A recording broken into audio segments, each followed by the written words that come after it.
V četrtek 17.10.2013 smo slavnostno predali zbrano barvo Jupol Classic osnovni šoli Stara Cerkev pri Kočevju.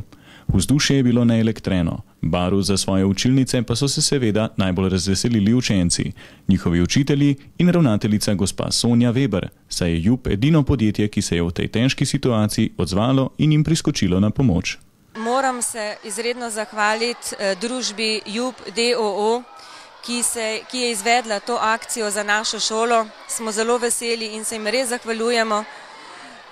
S to akcijo smo zbrali nekaj čez 500 litrov barve.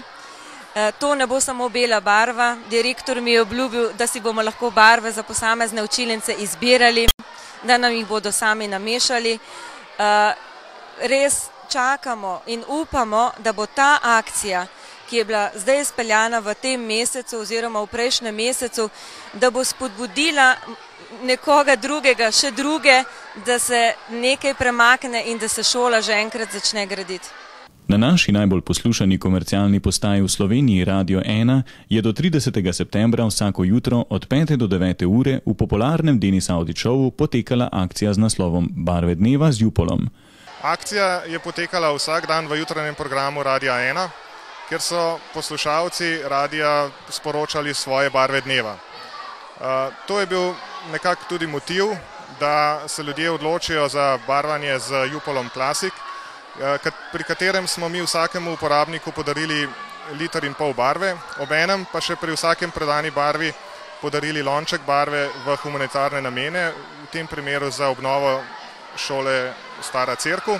Kako to, da ste se odločili za pomoč prav osnovni šoli Stara Cerkev? Glejte, ta odločitev je bila sorazmerno lahka, ker je katastrofalen požar, ki je to šolo prizadel, bil res enkraten dogodek oziroma dogodek, ki je ni imel primerjave v Sloveniji v tem času. Tako da je bila ta odločitev pravzaprav zelo lahka in enostavna in smo se takoj odzvali na to, takoj stopili v kontakt z ravnateljico in se dogovorili za akcijo. Količino zbrane barve za obnovo šole smo spremljali z Jupolmetrom, ki je rastel v našem Jup Design studiu. Spremljali pa ste ga lahko tudi preko Facebooka Radia 1.